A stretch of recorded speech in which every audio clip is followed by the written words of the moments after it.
एक किताब आती है सीरत गौसे पाक के नाम से, इंडिया की छपी हुई है, बॉम्बे से छपी हुई है। उसके सफ़ा नंबर 179 पर 179 सफ़े पर एक दिलचस्प वाक़या लिखा हुआ है। उससे आप ये देखिए कि अल्लाह का मकाम क्या है और गौसे पाक का मकाम क्या है, इसको आप अंदाज़ा लगा सकते हैं इस वाक़े को सुनकर। जिनको गौसे पाक, मुझे थोड़ी सी इजाज़त चाहिए, हालांकि गौस सिर्फ अल्लाह है। लिखा है कि गांव के लोगों ने एक बार एक गांव के मुखिया से, जो प्रधान था उस गांव का, सरपंच था, उससे कहा कि बारिश बहुत दिनों से नहीं हो रही है और तुम गांव के मुखिया बने बैठे हो। तो गांव का मुखिया बोलता है कि चंदा करो, पैसा इकट्ठा करो, मैं अल्लाह के पास जाता हूं और उससे बात करके आता हूं। सफ़ा नंबर 179 याद रखिएगा, सीरत गौसे पाक हाजी अली की दरगाह पे मिल जाएगी। थोक के भाव बिकती है किताब, कीमत भी बहुत ज़्यादा नहीं है, सिर्फ 75 रुपये इंडियन करेंसी। लिखा है कि गांव का मुखिया लोगों से चंदा करके कहीं गायब हो गया, अल्लाह के पास क्या जाएगा वो। सोचा 8-10 दिन में बारिश हो जाएगी तो लौट के आ जाऊंगा, लेकिन 8-10 दिन तक बारिश नहीं हुई। बहरहाल वो बेचारा आया और आने के बाद लोगों ने कहा क्या हुआ, अभी तक बारिश नहीं हुई, आपकी और अल्लाह के दरमियान क्या बात हुई। तो गांव का मुखिया कहता है कि अल्लाह बहुत गुस्से में। कहा क्यों? कहा वो इतने गुस्से में है कि वो बारिश नहीं होगी, वो बारिश नहीं करेगा। और उसने मुझसे कहा कि तू आया है मेरे पास, लोग मुझे रब मानते ही कहां हैं, जो कुछ तो मानते हैं वो गौसे पाक को मानते हैं, मुझे कहां मानते। मेरे नाम पे कोई फकीर तुम्हारे दरवाजे पे चला जाए और कहे अल्लाह के नाम पे दे दो, तो कोई देने वाला नहीं। और बड़े पीर साहब के नाम पर अगर कुछ मांग लिया जाए, अब्दुल कादिर जिलानी के नाम पर, तो 11वीं की डेगे ले लो, हलवे ले लो, बिरयानी ले लो, वो सारी चीजें लोग मुझे मानते ही कहां, सब कुछ तो उसने गौसे पाक को तलब किया है। फिर क्या हुआ? कहा मैं अल्लाह को और गौसे पाक को दोनों को लड़ता हुआ छोड़ के चला आया। अब अगर अल्लाह जीत गया तो बारिश बिल्कुल नहीं होगी, और गौसे पाक अगर जीत गए तो इंतजार करो कि 2-4 दिन में शायद बारिश हो जाए। इस वाक़े से आप क्या अंदाजा लगाते हैं? इस वाक़े से आप क्या अंदाजा लगाते हैं? इस वाक़े से ये अंदाजा होता है कि तू रुए ज़मीन का सबसे बड़ा झूठा मक्कार है। ये वाक़े आप सुनिए, क्या क्या बताया, गौर से सुना आपने क्लिप। किताब का नाम क्या है? मैं आपसे पूछता जाऊंगा। सीरत गौसे पाक कहाँ मिलती है? हाजी अली की दरगाह बम्बई पर। कितने रुपए की है? 75 रुपये इंडियन करेंसी के हिसाब से, थोक के भाव मिलती है। मुसन्निफ का नाम? अरे बताओ ना। प्रेस का नाम? पब्लिशर? आसमान से नाज़िल, इसने पढ़ा वापस चले गई।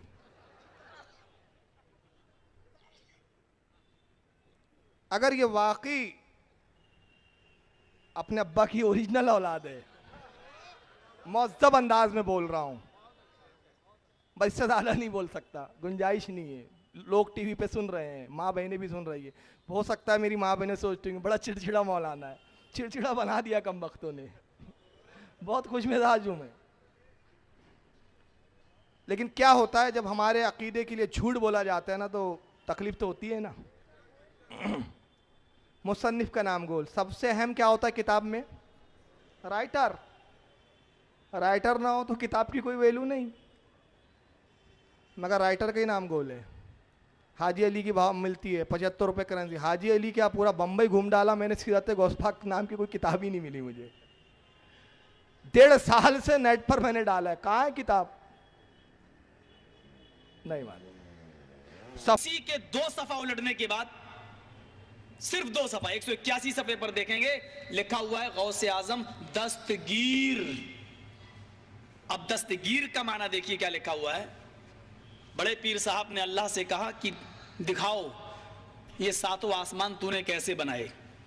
मैं ये दिखलाना चाहता हूं शिर्क के नुकसानात क्या हैं। जब शिर्क इंसानी जिंदगी में आता है तो ये अल्लाह के मकाम और मर्तबे को किस तरह घटाता है। बड़े पीर साहब अल्लाह से कह रहे हैं, गौसे पाक अब्दुल कादिर जिलानी, के मुझे दिखलाओ ये सातों आसमान तूने कैसे बनाए हैं। गोया कि ये इंजीनियर थे, सिग्नेचर इनको करना थे। अल्लाह ताला इनको लेके चला। पहला आसमान देखा, कहा बिल्कुल ठीक। दूसरा देखा, कहा मुस्तहसन, अच्छा है। तीसरे को भी पास कर दिया। चौथे आसमान पर जब अल्लाह पहुंचा तो उसको भी पास कर दिया कि ये भी ठीक। छठे आसमान पर जब अल्लाह पहुंचा, पांचवां छठे पर, तो वहां से अल्लाह का पैर फिसला। बड़े पीर साहब का पैर नहीं फिसला, मैं बोलने में गलती नहीं कर रहा हूं, अल्लाह का पैर फिसला और छठे आसमान से अल्लाह गिरा और वो गिरकर नीचे चौथे आसमान पर आया। बड़े पीर साहब ने अपना दाहिना हाथ बढ़ाया और अल्लाह को खींच लिया, पकड़ के उनको उठा लिया। गिरने से, जमीन पर आने से उनको रोक लिया, हाथ पकड़ा और उनको खींचा और ऊपर चढ़ा लिया। उस दिन से उनका नाम पड़ गया दस्तगीर, हाथ बढ़ाकर अल्लाह को खींचने वाला। ये दस्तगीर का माना यह है, हाथ बढ़ाकर अल्लाह को खींचने वाला। मैं समझता हूं कि अल्लाह की जो रुसवाई और जिल्लत इस फिरके ने की है, शायद हिंदुओं की मजहबी किताबें भी अगर आप पढ़ डालें तो ये नहीं मिलेगा आपको। सही बात है। जितना झूठ इन्होंने बोला है दुनिया के किसी झूठे ने भी नहीं बोला। इब्लीस भी शर्मिंदा है। वो भी एक झाड़ के नीचे बैठ के सोच रहा है, वाह मेरे औलादो, मेरे बच्चों, रिकॉर्ड तोड़ दिया तुमने मेरा। पैदा हुए वहाबी तो इब्लीस ने कहा लो आज हम भी साहिब औलाद हो गए। इसके ठीक 2 सफ़ा बाद सफ़ा 181 पे एक वाक़या लिखा है, गौस पाक गए, आसमान कैसे बनाया तूने बता। अल्लाह ले गया, पहला आसमान को पास किया, दूसरे आसमान, तीसरा आसमान, छठे से अल्लाह गिरा। गौस पाक ने हाथ पकड़ के अल्लाह को बचा लिया। आप सुन्नी हैं कि नहीं है? अरे सुन्नत है ना। चलिए आपसे पूछता हूं, अल्लाह का जिस्म है, आकार, रूप, चेहरा, हाथ, ये आपका अकीदा और हमारा अकीदा है। मगर गैर मुकल्लिदों का अकीदा अल्लाह हाथ भी रखता है, पैर भी रखता है, पिंडली भी है, कमर भी है, नाक भी है, सर भी है, आँख भी है और अर्श के ऊपर बैठा हुआ है। ये तुम्हारी किताब में होगा, हमारी किताब में नहीं है। ये तुम्हारी किताबों में लिखा है, इस पे कई मेरे सेशन हो चुके हैं। ये कहते हैं अल्लाह अर्श पर बैठा है, जो बैठता है वो गिर सकता है, जो बैठने से पाक ना वो चढ़ सकता है, ना उतर सकता है, ना गिर सकता है। ये सब हुदूदों से, इन लवाजमात से पाक है। वो हमारे नज़दीक अल्लाह चढ़ता नहीं, उतरता नहीं, आता नहीं, जाता नहीं, बैठता नहीं, थकता नहीं, लेटता नहीं, इन चीज़ों से पाक। समझ रहे हैं आप? अब एक आखिरी बात बोल रहा हूं, दस्तगीर के मायने जो उसने बताए, दस्तगीर के मायने यह है कि अल्लाह को हाथ बढ़ाकर खींचने वाला, पकड़ने वाला। पूरी इसी को नहीं, पूरी रूए ज़मीन की वहाबियत को चैलेंज है। दस्तगीर के मायने किस लुगत में लिखे है? अपने माँ बाप की अगर पीवर औलाद हो, ओरिजिनल औलाद हो तो दिखाओ मुझे।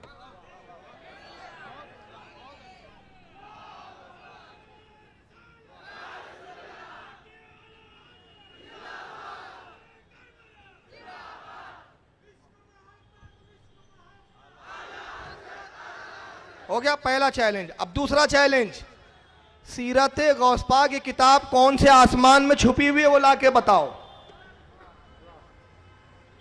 कोई भी हमारे किसी मोतबर आलिम ने ऐसी कोई किताब नहीं लिखी कि तुमने गढ़ी है।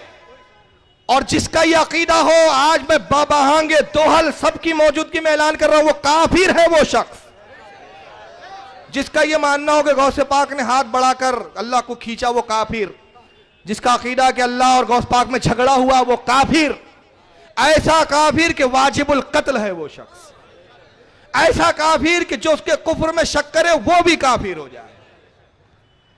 जिनका अकीदा यो, हम तो कहते तुमने लिखा अल्लाह झूठ बोल सकता है।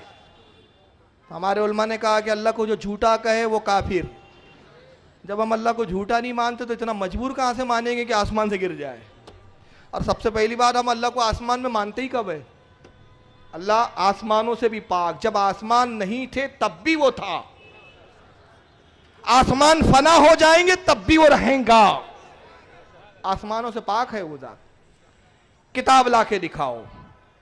और अब आइए दस्तगीर के मायने में बता रहा हूं, बेपढ़े लिखे लोगों का नाम गैर मुकल्लिद। यह है उर्दू की लुगात, फिरोजुल लुगात। आइए दस्तगीर के मायने क्या है? सफ़ा नंबर इसका 627। दस्तगीर मददगार, हामी, मदद करने वाला। हामी, हामी यानी हिमायत करने वाला।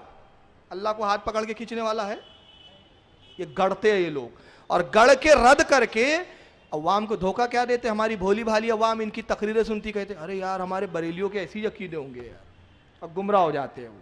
ये झूठ फिर गढ़ते कम बखत। आइए देखिए, यह है लुगात किशोरी, फारसी की लुगत, फारसी जबान की लुगत है। पहली वाली लुगत जो दिखाया वो उर्दू की है, और ये मोतबर लुगतें हैं। आइए इसमें दस्तगीर के मायने देखें। सफ़ा नंबर इसका 191। दस्तगीर मददगार, कैदी, गिरफ्तार। मददगार भी है, कैदी भी मायने है, गिरफ्तार भी है। अल्लाह को हाथ पकड़ के खींचने वाला है?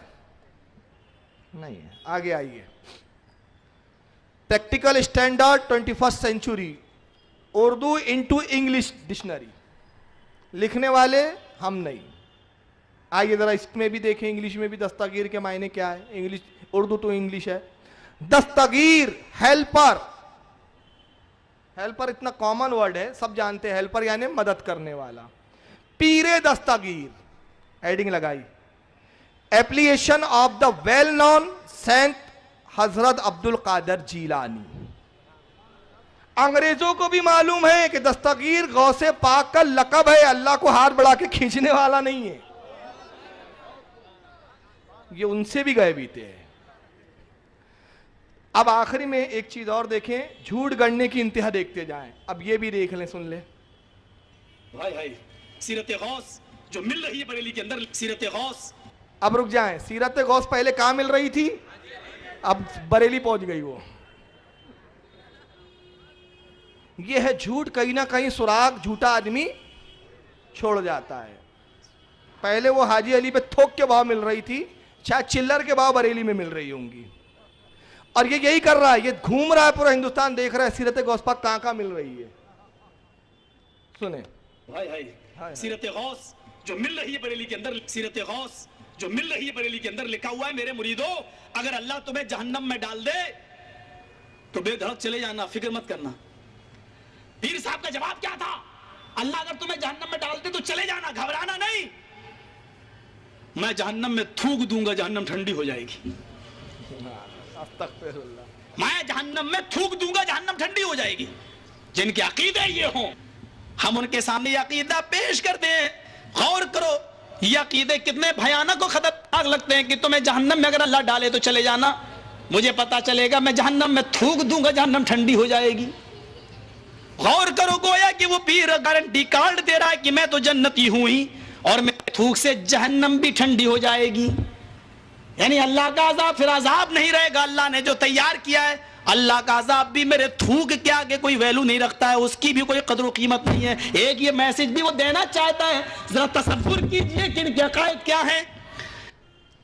हमारे अकायद ये झूठे गड़गड़ के बता रहे हैं। सीरत गौस, सफ़ा नंबर गायब, मुसन्निफ गायब, राइटर गायब, प्रेस गायब, और ये गौस पाक ने कहा।